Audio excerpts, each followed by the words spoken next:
Muy buenos días, queridos estudiantes. El día de hoy vamos a hablar de los tipos de articuladores.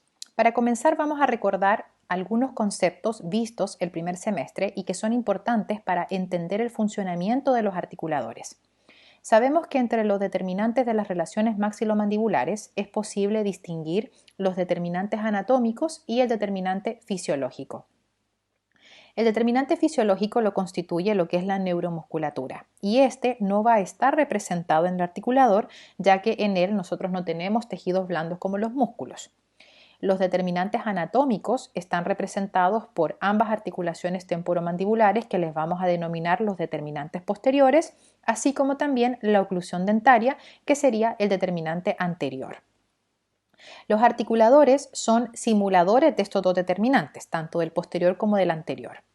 Entre estos determinantes anatómicos, anterior y posterior, el que es menos variable es la articulación temporomandibular. En cambio, la oclusión dentaria es la que va a experimentar más variaciones y modificaciones a través del tiempo como resultado de múltiples factores como por ejemplo las pérdidas dentarias, el desgaste del tejido duro coronario, la presencia de lesiones cariosas, la presencia de restauraciones, migraciones dentarias, etc. Esta menos variabilidad de la articulación temporomandibular es la razón principal por la cual cuando nosotros analizamos instrumentalmente la oclusión dentaria a través de un articulador, el punto de partida debe ser una relación anatómica fija y estable de ambas articulaciones temporomandibulares en céntrica, o sea, la relación céntrica. Ahora, ¿cómo definimos nosotros un articulador? Acá les presento dos definiciones. Una es de la Academia de Prostodoncia Americana, la cual nos postula que el articulador es un instrumento mecánico que representa las articulaciones temporomandibulares y los maxilares, en el cual van montados los modelos superior e inferior y que simula algunos de los movimientos mandibulares de los dientes en contacto. Otra definición nos la presenta Alonso al señalar que un articulador es un símil mecánico que reproduce movimientos equivalentes a los que realiza la mandíbula del paciente.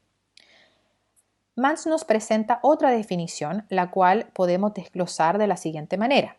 Nos dice que es un instrumento que permite relacionar o posicionar el modelo inferior con respecto al modelo superior, y esto es lo que va a permitir relacionar la guía posterior, o sea, la articulación temporomandibular, y la guía anterior. Además, simulan los movimientos mandibulares del paciente y nos permite lo que es el análisis estático y dinámico de la oclusión, así como los efectos de estas relaciones estáticas y dinámicas sobre la morfología de las caras oclusales y los bordes incisales de las piezas dentarias. Ahora, para que los movimientos de los modelos de yeso que son montados en un articulador reproduzcan con exactitud los movimientos del paciente, es necesario que los modelos estén articulados en relación al cráneo y en relación a las articulaciones temporomandibulares. Todos los articuladores se relacionan con un plano craneal. En base al plano de referencia craneal que el fabricante define es que se construye el articulador, y por eso es que es importante saber y conocer con exactitud cuál plano utiliza el articulador que nosotros hayamos elegido para trabajar. En cuanto a la relación con las articulaciones temporomandibulares, debemos saber que no todos los articuladores están orientados hacia estas articulaciones.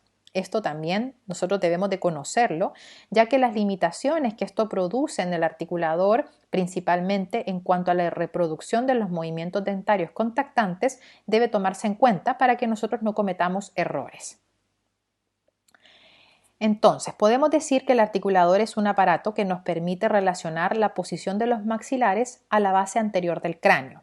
Mencionamos anteriormente que todos los articuladores se relacionan con un plano craneal, y es por esto que es importante que nosotros conozcamos ciertos planos que son definidos mediante la craniometría, o sea, mediante la localización de ciertos puntos óseos. Sin embargo, esto es imposible desde el punto de vista clínico, que nosotros podamos observar en el paciente las referencias óseas, y es por eso que nosotros entonces nos basamos en su correlación con los tegumentos, ¿ya? O sea, con la piel. Ahora, ¿cuáles planos de referencia debemos de conocer? Uno de ellos es el plano de Frankfurt. Este plano nosotros lo conversamos el semestre pasado. Desde el punto de vista craniométrico, es un plano que va desde el punto porión. El porión es el punto más anterior y superior del conducto auditivo externo. se los voy a marcar aquí con el láser, ¿ya? Sería este, ¿cierto? Entonces es un plano, el plano de Frankfurt es un plano que va desde este punto por Orión al punto orbitario, ¿ya? Este punto orbitario es el borde más inferior basilar de la órbita. Si este plano de Frankfurt nosotros lo trasladamos a lo que es la piel, que es lo que nosotros vemos realmente en el paciente, podemos definirlo y podemos ubicarlo, ¿cierto? Como un plano que va desde el punto más superior y externo del conducto auditivo externo al punto más inferior del borde de la órbita. Otro plano importante que tienen que conocer es el plano de Camper. El plano de Camper, desde el punto de vista craniométrico, es un plano que va desde el centro del conducto auditivo externo a lo que es la espina nasal anterior, ¿ya? Ahora recuerden que estos son puntos óseos. Si esto nosotros lo trasladamos a la piel, que es lo que nosotros vemos en el paciente, lo podemos definir como un plano que va desde la mitad del tragus a lo que es el borde inferior del ala de la nariz. Ahora, si nosotros relacionamos el plano de Frankfurt con el plano de Camper, podemos observar que entre ambos se forma un ángulo de 30 grados entre sí, ¿ya? Y es por ello que cuando nosotros realizamos montajes para ciertos tratamientos, nosotros vamos a situar nuestras cajas condilas del articulador en 30 grados para lo que es la trayectoria sagitocondilar, ¿ya? Estos son conceptos que vamos a ver más adelante, ¿ya? Nosotros esta caja condilia que está en el articulador le vamos a dar una angulación de 30 grados, ¿ya? ¿Y en base a qué? A esta relación que tiene el plano de Frankfurt con el plano de Camper. Otro plano importante es el plano axiorbitario. Craniométricamente es un plano que va desde el polo externo del cóndilo a lo que es el punto orbitario, ¿ya? Ahora, si esto lo trasladamos a lo que es la piel, para poder determinarlo vamos a requerir de dos puntos, uno posterior y uno anterior. ¿Cuál va a ser ese punto posterior? Este va a representar lo que es el eje posterior de bisagra y va desde las olivas del arco facial, o sea, el tragus en la piel, 11 milímetros hacia el ángulo externo del ojo y de 3 a 5 milímetros bajo esta horizontal, o sea, acá, ¿ya? Entonces, vuelvo a repetir, este plano exorbitario está formado por dos puntos, uno posterior y uno anterior. El punto posterior lo podemos ubicar de la siguiente manera. Nosotros trazamos una línea desde tragus hasta el ángulo externo del ojo, ¿ya? Y sobre esta línea nosotros nos vamos a mover desde el tragus 11 milímetros hacia adelante y luego 3 a 5 milímetros hacia abajo de esta horizontal, ¿ya? Y este punto va a representar este eje posterior de bisagra, que es el punto posterior del plano axiorbitario.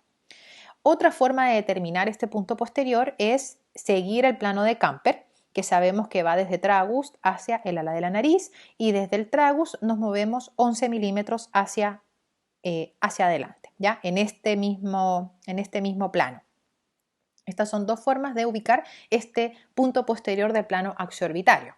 Ahora, recordemos que este eje de bisagra posterior va a ser un eje transversal intercondilio alrededor del cual los cóndilos de la mandíbula rotan durante los movimientos de apertura y cierre a partir de su posición en relación céntrica. Ya este es un concepto que tienen que recordar y que lo vimos el semestre pasado. Luego el punto anterior, que es el otro punto del plano axiorbitario, lo ubicamos con el nasion. Desde este al punto suborbitario deben haber 23 milímetros, ¿ya? Entonces desde el punto nasion nosotros nos movemos 23 milímetros, ¿ya? A este punto, que es un punto arbitrario. Se denomina arbitrario por su cercanía a esta estructura, aunque no necesariamente coincide con el punto orbitario cefalométrico, ¿ya? Por lo tanto decimos siempre que es arbitrario, ¿ya? Ahora, el plano de Frankfurt con el plano axiorbitario forman un ángulo abierto hacia atrás con una angulación aproximadamente de 6,5 grados, ¿ya? Si relacionamos el plano de Frankfurt con el plano axiorbitario vamos a ver que tienen esta angulación. Ahora esto, ángulo hacia atrás, ¿ya? Ahora, en esta imagen nosotros podemos observar tanto craniométricamente como desde los tegumentos la relación entre los planos que mencionamos anteriormente. Tenemos el plano de Frankfurt, tenemos el plano axiorbitario y tenemos el plano de Camper. ¿Ya? Dijimos que entre el plano de Frankfurt y el plano de Camper había una angulación de 30 grados en sentido anterior y entre el plano de Frankfurt y el plano axiorbitario en sentido posterior teníamos una angulación de 6,5 grados. ¿Ya? Ahora, también es de ayuda que en el articulador sea posible programar de manera individual dos conceptos importantes. Uno de ellos es la trayectoria sagitocondilar y la otra es el ángulo de Bennett. La trayectoria sagitocondilar o la inclinación sagitocondilar es la inclinación que tiene la vertiente posterior de la eminencia articular por donde el cóndilo desciende en el plano sagital, ¿ya? Cuando nosotros realizamos, por ejemplo, el movimiento de apertura. Esta inclinación se expresa en grados y sus valores tienen relación con el plano de referencia craneal que se utilice. Aquí podemos observar una horizontal, ¿cierto? Y esta línea roja representa esta inclinación de la vertiente posterior de nuestra eminencia articular. Y también les dije que era importante, ¿cierto?, que nosotros pudiéramos programar de manera individual lo que es el ángulo de Bennett. Vamos a recordar del semestre pasado que el ángulo de Bennett es el ángulo que se forma entre el cóndilo que llamamos medio otrusivo, también le llamamos el cóndilo orbitante o el cóndilo del lado de balance, ¿cierto?, en el plano sagital, ¿ya? Que vendría siendo este cóndilo, que es el del lado de no trabajo. La posibilidad de poder programar estos dos parámetros, tanto la trayectoria sagitocondilar como el ángulo de Bennett en el articulador, depende del tipo de articulador que nosotros utilicemos, ¿ya? Los diferentes tipos de articuladores se van a clasificar básicamente en base a si es programable, ¿ya? O no, y en qué medida reproducen lo que es la inclinación sagitocondilar y este ángulo de Bennett.